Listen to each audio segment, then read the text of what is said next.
Hello, everyone, and welcome back to Ears to the East. I just realised I put the cup down right in front of the microphone, so probably all you heard was boom to the east. Welcome to the East. We like the bump here. We've been gone for a couple of weeks, so we thought we'd just catch up with a little bit of news and talk about a couple of things. Obviously, there's not been nothing massive has happened that I can see. A couple of little headlines I'll quickly go over, and you can chip in if you want. We're still waiting to see who Gacharic Spin pick as their reactor for Kachiyama. However, they released their own reaction video to their own video, which I thought was kind of cool. We had Hanabie. Imagine if they pick their own reaction. I was kind of tempted to respond that, but what I put in the comments is I said, now we need to see you reacting to your own song. So that's my dare to them. We also got Hanabie. We were talking about Hanabie before. They went on tour, and bless them, they've had the wood trumpeter drummer, and now it turns out that their guitarist. She seems to be unwell, but she's pulling through, fighting through to be back on tour as soon as possible. I don't know if there's been any updates on that, but we did see they've been charging ahead with the tour. So best of wishes as always to Hanabie, who seem to be struggling through a lot. But yeah, it's the European tour for Hanabie. After everyone in the comments told us that you can't have a European tour because of the Ukraine war, Hanabie are there on the front line fighting back. Remember, Neon, you live in a war zone, okay? You are in a war zone right now. You are in an active war zone, Neon. Or that's just having kids. You tell me what you think. Yeah, that's just kids. That's just me, kids. It's about time. It's great. It's great seeing bands come to European tours. I mean, we said this on the other video. To be honest, it needs to be more European tours. So it's great to see Hanabie doing it, and hopefully we'll see it from other bands as well soon. So, are you ready to hear my big announcement that I didn't tell you about, Neon, yet? Oh, go on. You've got me hooked now. I'm gonna see a concert. Guess what concert I'm gonna see? Is it Baby Metal? It's not Baby Metal, unfortunately. I really want to get tickets for that, but it's not Baby Metal. Still dying to see a Baby Metal show. It's ridiculous. It's been so long. Who could it be? I'm trying to think. Lovebites, maybe? Nah, you're not that cool. Oh, I don't know. Glim Spanky?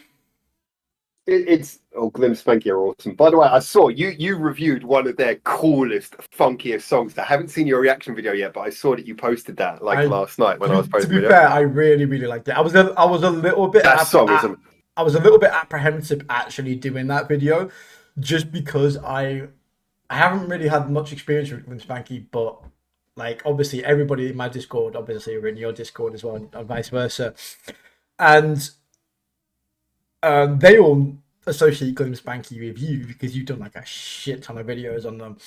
So I was kind of I was supposed to be taking your subs, but somehow you've ended up taking most of mine. I was just like, here's all my subs. There's Howard subs. I didn't work out the immigration policy on my subs very well. They're all leaving me to go work in your forum. But yeah, no. So Glim Spanky, I think most people would be okay with me saying there is just no doubt about the quality in Glim Spanky. When it comes to the songwriting, it's a bit. Some songs are great. Some songs I think are take it or leave it. But the song you reviewed in particular, I think is it's a rock classic. I think it's one of those ones where they're doing a retro style, but they just nailed that style. I mean, they sound, rather than parodying an old style, it sounds like they've gone back and they've retrospectively added a classic to a past genre. That song's incredible. Yeah, I was a little bit conflicted actually, because I was kind of like, this is amazing, but then I was like, why is this not more popular? I was kind of shocked with that, to be honest. They're pretty popular here, but I think it's because they're quite retro. Wouldn't you say? It's because they do. I mean, I know there's a lot of retro chic. There always is for a certain generation. They say it was the 30-year rule. It's kind of more like a 20-year rule these days. But people do always get retrospectively fall in love with an older style, but it's never going to be quite the mainstream. So for me, I think Glim Spanky are the reason why they work in Japan is because Japan, you can be into old school music and it can still be cool. It's like, you get that in the West, but that's more like a hipster thing where it's like, well, I have a Rolling Stones t-shirt and I buy vinyls only by bands you've never heard of. And it's like, okay, name me one Rolling Stones song. Sympathy for Black Painted Jesus? It's like, yes, that's no. Right, anyway. Congratulations on combining song names to make racism. Anyway, you're keeping me in suspense here. I want to move this along before we get banned. Who are you going to see? Come on. Who do you think I'm going to see? I don't know. You have no idea who I'm going to see? I got no idea. You can't see my camera, can you? I can see your forehead.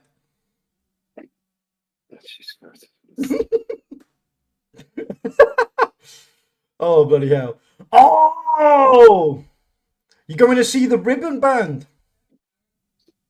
You don't know who that is, do you? It's Band-Maid. I know who it is. I'm pulling your chain. Jesus Christ. I just needed to check. Okay, but here's the thing. Not only am I going to see Band-Maid, I'm going to see Band-Maid at their much talked about for many years, much anticipated Yokohama Arena concert. That is right. I am going to the Yokohama Arena Band-Maid concert, the end of tour one that has been hyped since 2019. I am going to fucking be there. Nice one. Hell yeah. And you will only be exclusively able to catch my content on Ears to the East. But yeah. So, like I was about to say, if I didn't know what that logo was and you actually did that, I would have just saw like my subscriber base just go. I was about to say you were playing a dangerous game with 2 subscriber bases there. None of them were mine.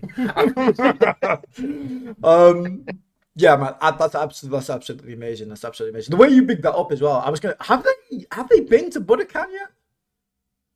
Now that's actually kind of a weird one because you know how like infrequently I actually check tour dates. I mean, like you get some channels where all they talk about is this band is playing this date, this band is playing. I never check tour dates. I mean, literally until Band-Maid did their Day of Maid thing, I had no idea what their tour schedule for this year was. I was just like, I know they're spending a lot of time in like Japan and America. Because I'm one of those people who, unless there's a new song coming out or unless I'm actually going to be at the concert, I don't know where the bands are. Because they were supposed to play Budokan during COVID, but then they pulled out completely. They didn't end up playing. And I think from the tour schedule, sure off the top of my head, I need to double check, but off the top of my head, I'm sure Budokan wasn't on there.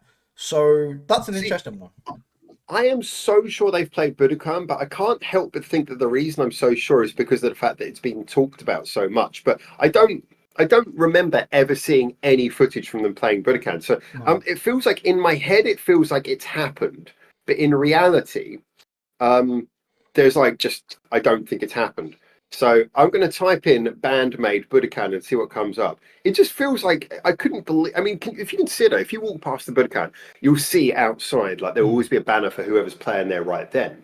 And you've got everything from like Exile to all of the like boy bands. Yeah, because I'm pretty sure the COVID thing was supposed to be their first time, and I don't think they played there since. Not off the top of my head, anyway. February 11th, 2021, Nippon Budokan Okuji. I think they did. Yeah, I think they did it in 2021. It's one of those things I've heard about it. I don't, for the life of me, remember seeing any. I'm sure that was the cancelled shows. You know, that 2021. Well, 2021, I think, was when the concert. Yeah, you're probably right. I mean, I'll be honest with you. I don't know. So I'm going to lose subscribers. Yes, there you go. Somebody in the comments let us know. Has Band-Maid played Budokan? I'm 95% sure they haven't. Not yet, anyway. I would say I'm probably about the same. But the weird thing is that the reason why I can't say 100% is just because of the fact that I've heard Band-Maid Budokan has been one of those things that's been bounced around so much. But I think it's like you said for that reason. Now I'm going to talk about something just a bit weird as we're just randomly talking. So really close to where I am right now, there's like a park across the road, like 5-minute walk. And they're having a rock concert there this weekend, free to access. And I was looking at their list of artists who are playing at this rock concert. Oh yeah. And You can see it's a variable list of a few things. And then I noticed something on the Sunday list. I noticed that on Sunday, Pulp are playing. I was like, Pulp? What? It's like, why are Pulp playing at a small? It's not like tiny, but it's not a big venue in Japan, like for a small festival. I was like, what's going on here? And then I clicked on the artist page. Turns out that there is a Japanese band called Pulp. Now, I'm going to be honest with you. Is that a thing? I mean, so for example, I know Lovebites. There was a band called Lovebites before from the UK. And I believe they gave up the name and then it was taken by the Japanese band. So I think they broke up before that because they were like early 2000s. I know that Puffy, when Puffy toured in the US, they had to change their name to Puffy Amiyumi because of Puff Daddy had trademarked Puffy, which is rather interesting because then he changed his name to like P. Diddy, and he's about to have about a million fucking names other than Sean, which is his real name. Call yourself Sean. It's Sean, isn't it? Anyway, it's got a pretty normal name. So, this is the thing. I'm kind of surprised there can be a band called Pulp in Japan, while I'm pretty sure the trademark for the British Pulp is still going. Have you ever come across any of these bands where there's like two bands have the same name? A few times, but I think for most type of scenarios, it's mostly like underground bands, especially in the UK. And I think that most of these bands that have the same names as like other bands probably never heard of that other band, and it's also relatively unknown. I've seen like a couple of bands over here that have like 1,000 fans or 1,000 followers that probably have like some of the same names as some of the ones in Japan that are actually really, really big, and I guarantee that neither band probably is aware of the existence of the other, so they haven't got a freaking clue. I wonder if anyone chat can tell us, anyone in the comments can tell us if you know any of those cases like that. I mean, there's gonna be bands who are gonna have like super generic names. Like I bet there's probably like 15 bands who called themselves something like The Melody or The Rhythm or something like that. There's gonna be bands with these kinds of names. Luckily, I've not heard of any of them, but pretty sure there are a lot of bands called that. What's that? Trident. Trident are one. Like if you look up Trident band online, you see Our Beloved Girls, and then you see what appears to be a group of, I don't know, but they look like a group of Norse guys with really long hair, and there's more than three of them, which is particularly surprising. And do you know what the funny thing is that by just judging on averages by their age, I assumed they came first, and yet I still feel like they stole the name from Our Girls.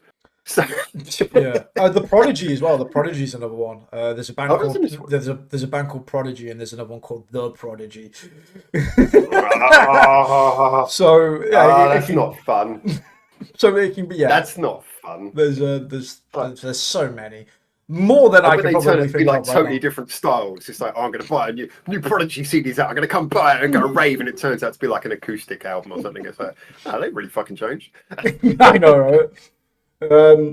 Yeah, there's loads of cases like that, I reckon. Even bands that like similar eerie names. I mean, it's gonna happen. I mean, there's like, what is there, like millions of bands in the world.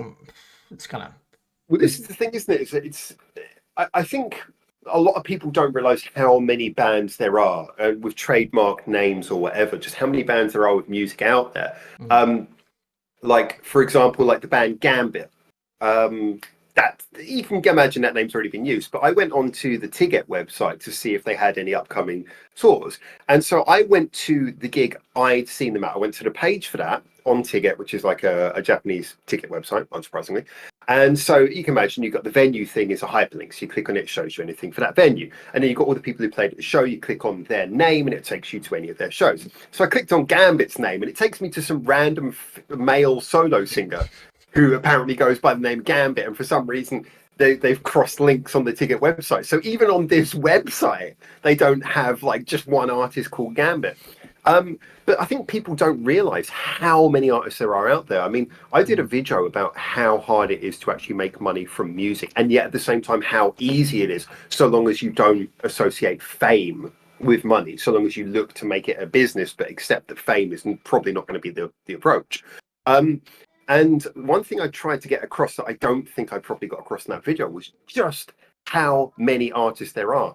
I mean, sorry to keep on rambling, but one of the biggest complaints that I mentioned in that video is I really hate when people say this, because I understand, but it's just so short-sighted, is when they say, oh, you know, venues don't pay musicians enough, and, you know, musicians should get paid because they put their heart and soul into writing music and everything. I think, yeah, but you don't realize it's supply and demand. It's like one person sitting down at a table in a food court and 5 restaurants coming up trying to sell him meals. So there is so much that why should the venue pay you when if you don't turn up, someone else will do it for free?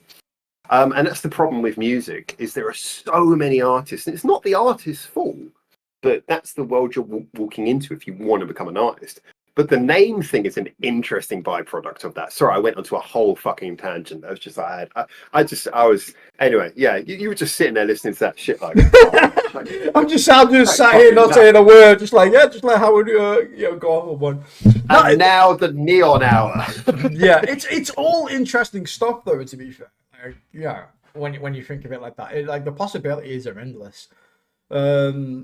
You've got what I would like to see now in the age, which is really kind of popular on my Discord at the minute, is one of my mods has been fascinated with AI writing lyrics, and some of the AI stuff is absolutely amazing, by the way. But it's very, like, once you can tell it's been written by an AI, you know instantly. Once you've seen a few, you can clock on to what's written and what's been written by an AI.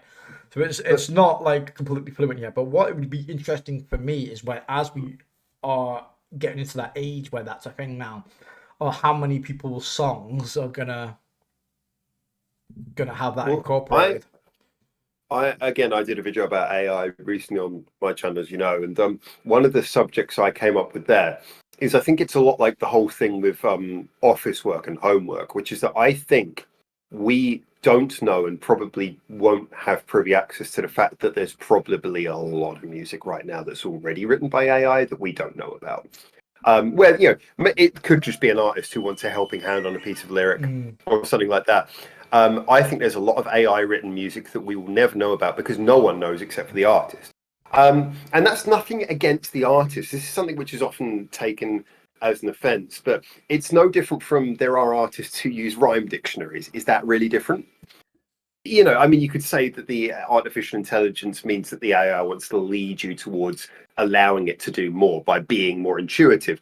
But we trust an artist to use the tools as best as possible.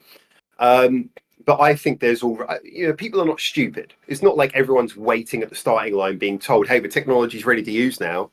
So they know it's out there. They got it.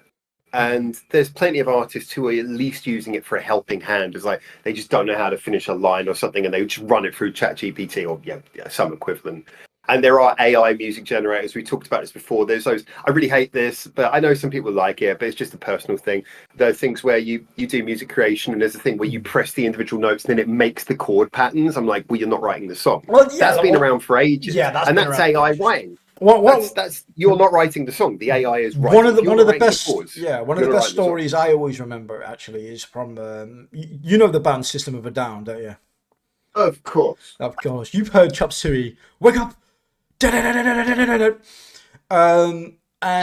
one of the decent songs. I'll give them that. They had some pretty decent songs. One of the stories that I really like about that is they were struggling for they were in the recording studio and they were struggling for a verse on what to do, and they couldn't. The lead singer couldn't think of any fucking lyrics, couldn't do it. So the music producer turned around to him and said, "Hey, grab a book, just go around any book, the shelves of books, and he goes, skim through any page, and put your finger on it, and just try to do something from that." And isn't that from the David Bowie thing? Because I think it was like David Bowie who used to like skim through newspapers. I might be wrong on this, but I think it's David Bowie skim through newspapers, and he just slapped his finger down on something and was like, "All right, that's the starting point for my song." So it might be some kind of evolution of that, but yeah, I think that's a fantastic method. Yeah, and he did that. He literally picked a random book, I think it was like a Bible or something like that, and put his just skimmed through 300 pages. Probably was. Put his finger on a lyric, and then that whole verse was made it from the Bible into the song, which is kind of crazy. So then again, you could take that to the Melt Banana phase, and the Melt Banana phase is we go through the dictionary and we just randomly take words and put them into sentences, and we don't give a shit if they even make sense. Just here are some words from the English. So, do you speak English? No, I have an English dictionary. I put lists of words together and I scream them. Like, you are my fucking hero. So ChatGPT will never be able to compete with Melt Banana. Like, basically, like ChatGPT write a Melt Banana song, you just fucking crash the server. It's like, no, don't know what to do with that. Yeah, so yeah, there's been lots of things that have been happening over the course since we last spoke. I've been doing Nemophila had a new music video as well. Well overdue for that song. It was an old song, apparently. Like, it was so an old again, song. this is like the Atarashi Gakko thing that caught me out before, where it was like I hadn't heard that song before, and I saw the video. I thought it was a new release, and everyone was like, "Oh, why are you talking about it like it's a new song? It's an old song." Fuck. But a credit to them. I really loved that. Although it was a very, as I pointed out at the time, it was a very problematic video. You know, young man goes to the gym. He just wants to work out in some privacy, and this group of like this gang of women are ogling him without his consent. Proceed to drug him with laced food while harassing him. He just wants to work. Guy's just working out. They're like staring at him, harassing him, give him laced food, drug him. Poor guy wakes up, and next thing you know, he's like just being forced to wear a uniform. And yeah, I feel very bad for him, but I'm really glad that Nemophila are bringing attention to these important issues. I mean, if I was going to get drugged by a bunch of ladies, I mean, that's probably the best way to go about it. So yeah, I should go to the fucking gym more. It's the best advert. It's the best advert for gym membership I've ever seen. So, I love how it says gym more. It would be the first time you've ever stepped foot in a gym. Don't lie. Hey man, these guns don't. Oh shit, it's coming out the bottom. Yeah, I was about to say, if the bassist wants to drug me, I'm not going to complain. Free food and drugging, yes, please. No, like I'm really glad to see Nemophila just having fun. Because you know, like I've said, I'm not going to repeat too much what I've said in my own videos because I mean, people have heard it before. But I mean, I've been up and down on certain aspects of Nemophila, but boy, do I want them to do well because I just like them as people. And they're amazing musicians. It's just the writing, it comes and it goes. And I think as they're fleshing out their portfolio and it's starting to become clear that they're more eclectic with what they do than they gave the impression of. Like their covers, I was never a big fan of their covers. It's like every single cover was just like, we're going to do every single song we cover as straight rock. Like, it's not very imaginative. And then with their album came out, I was like, okay, you are actually very imaginative. It's like, where was this in your covers? But yeah, I think especially since the Seize the Fate album, I was warming to them slowly, but since Seize the Fate album, I'm just like, yeah, okay, I like this. It's maybe not evident in every song, but in your larger body of work, yeah, just there's a lot of it's really interesting to see. There's a lot of nice, creative, expressive ideas, and they're having fun. Yeah, so there's been quite a few new bands as well.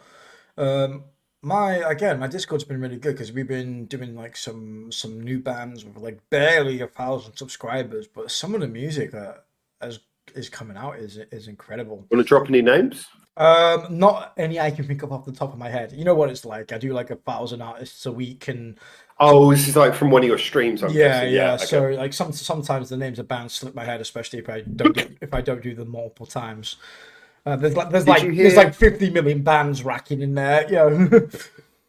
But I finally got around to doing that Tone Spoon video, which everyone's been saying. I do the Tone Spoon video. I recorded it like a fucking month ago. Let me have some Wi-Fi first. Yeah, I've seen that drop. I need to watch that one. Yeah, they're really lovely. They responded to my tweet and they were really nice about it. So I think it's always, again, it's like we were saying about Gacharic Spin in that video before. It's nice when you see those bands who respond to the creators like directly. Yeah. Yeah, no, it is nice. Yeah, there's been a good week so far. I got some things that I'm looking forward to. I know that Miyako was dropping a piano cover on Monday, so I'm looking forward to that. I was sent when we were doing our perfect band thing. We were picking all the members, and we picked the keyboard player. And someone was like, "You've got to put Miyako from Lovebites up for this." I was like, "Okay." And then I can't remember who it was. My apologies. I'm really bad at remembering names. Everyone knows this. But I checked out the video of her playing live. I was like, "Holy shit, she can really play piano!" I guess it shouldn't be so surprising considering everyone in Japan, I believe, from what I've been told, that she was actually a pianist before she was a guitar player. She actually did piano first before she was a guitarist. And then I think it was in our comments someone pointed out, because I always talk about how I love the fact that Lovebites doesn't sound like it's written as metal, it sounds more like it's written orchestral. And I think someone said that Miyako's classical experience is the nub of that. It is the sort of instigation of that and wish to write from a... I don't know who their chief songwriter is. I always assumed it was more of a group effort, but I mean, no, well, before the bassist that left, Mio, she was the primary songwriter, and I think she had a little bit more of a heavy metal flair to her, like 80s heavy metal, and you could really hear that. And I think since she's left, again, God bless her, because I really love her, but I think since she's left and the new album came out, I think the songwriting has primarily been done by Miyako and probably Midori as well, I imagine. And you can really kind of hear like the more fast-paced, like, I want to say like kind of like Phantom of the Opera-esque rock, that kind of like her songwriting. The tone's changed. I think the one that really, because I was always kind of like, I just enjoyed Lovebites. But the one that really sort of got me, sometimes you need that one where you go, okay, now I understand what you're doing. Kind of like we were saying with Nemophila before. The one that really had that effect for me, so I'll turn off the air conditioning, it's super loud, was Glory to the World. And the main reason is I think a lot of people were like, oh, it's just okay, it's just like a good big single. But I was like, no, there is a lot in the DNA of this song that if you like songwriting, you can hear the difference. I mean, the chorus was, okay, big metal, I get that. But it had a slightly, I'm going to put my neck out and say there is a Mozart-like vibe to a lot of the progression of the song. But the thing which really got me is the solo. And you know that I don't gush over solos, but the solo just sounded like 100% to me. There was just like, it was Bach. It was like a Bach organ piece. I was like, oh, it had all of the vibes of Bach in there, which is funny because in Japan they call Bach Baha, which just, I love the fact they call him Baha. It's just takes all the seriousness out of him. It's like, this symphony by Baha. It sounds like a fucking cartoon character. But every time that Katakana failed. Yeah, every time you say that, it just reminds me of that Family Guy skit. You like the pussy? I love the pussy. Yes, you always finish on the pussy, never on the back. You always finish on the back, never on the pussy. I've actually not seen that clip, and yet I can totally and utterly see that as a Family Guy thing straight away. That sounds fair. What's the one? There's one I think where they're talking to a Canadian guy, and because he keeps on putting A in everything, it changes the meaning of everything he says. Yeah. Yeah, and he's but. Like, casual racism. Remember, Canadians are a different race, people. So, not human. And we're banned. Yeah, we're back to where we need to be, being banned. I really want to go to Canada, so I think that was like the worst thing I could have said right there. Blame Canada. Blame Canada. But back on the Lovebites vibe though, for all your Canadian Lovebites fans out there, or you must be still tuned in. I just genuinely I get a real big kick out of just the fact that like the metal stuff I enjoy because it's got energy, and I've said before it's kind of for me got the same vibe as Motorhead, which is that for Motorhead I don't see Motorhead as high art, but it's like one of those old school like rock metal bands that I really enjoy because what it lacks in songwriting it gains in just an intense energy, and it's like okay, the energy is transferred even if there's not anything particularly complicated or clever going on here. But for me, it's like Lovebites can score that point, but then at the same time they can just throw in something out of nowhere. You get like a movement where you're like, wow.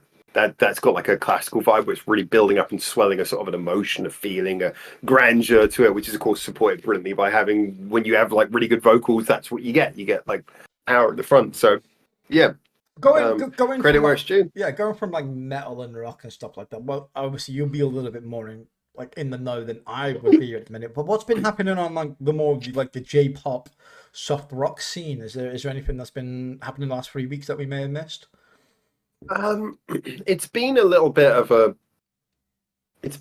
complicated one because I wouldn't say there's been a lot of sort of half-baked news that's been kind of there and then not there. I mean, it kind of reminds me a lot of like when the sort of whole announcement happened with Bish that a uni was going to join like this other whack group, which was like XYs or something, and I haven't followed them. I probably should because I heard they were I think they're the previous members of Empire. But I remember that whole thing. I was like, this doesn't sound like it's going to be a real thing, and it's just been like, just nothing's come from that I can see.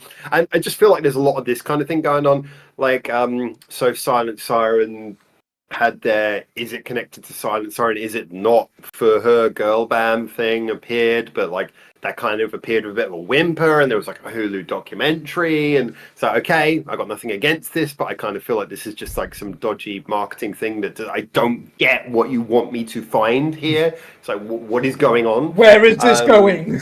Pretty much. Yeah, I mean, the whole point of marketing is, I mean, I've said this before, like the two worst bands for marketing is Silent Siren, just because I think that I love Silent Siren. Everyone knows I've got a massive Silent Siren bias. I just love them as a band, and I really want them to get back together. But they seem to be the most commercially fucking deluded group I've ever come across.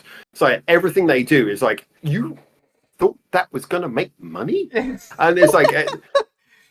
Or maybe you didn't. I'm not even sure if you're trying to make money. Like, I don't know what you're doing. I mean, they've got a company that they made like about 2 years ago, and still no one knows what the fuck the company is. Well, what is saying? No one knows.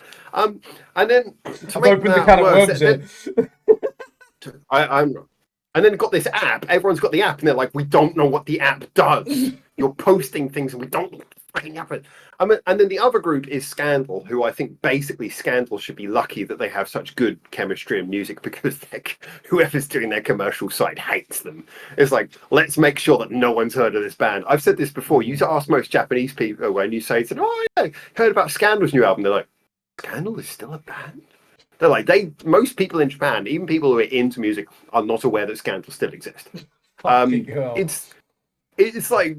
It's like their record company serious, and like they copyright. I don't think they still. I think they've got away from, but they've basically gone between Sony and Victor. So basically, the pop music scene at the current moment, there is nothing particularly interesting happening on a commercial level that I've seen. There are murmurings of things, but nothing's gone like bam or oh wow, okay. So I've been kind of frustrated with a lot of noise from like artists, but nothing's happening. I mean, we've got Ray Area, which is great, but that seems to, they had their one single which did quite well, and then the second single doesn't seem to have really built up the same amount of hype, and I want them to do well. I think, to be honest, the thing I'm most excited about, and I wouldn't know if I necessarily would even call this pop, is I really want to see what happens with this 7 billionth iteration of Lady Baby, because I was lukewarm on the original version of Lady Baby. As a duet, they were kind of quirky and interesting. As a group, I really started to like them, and then they broke up. And apparently they're coming back together, but this time they've just said, you know what? Fuck the original members. None of the original members. Fuck them all. They're not included. It's just all the people who were there when this thing imploded, who didn't get another contract with Passcode or Ray Area. We're going to make a band, and fuck the rest of you. And I'm like, yes, okay, I'm all for that. So that's the one thing I'm excited about. But anyway, so that's Howard's happy roundup of just how great everything's going.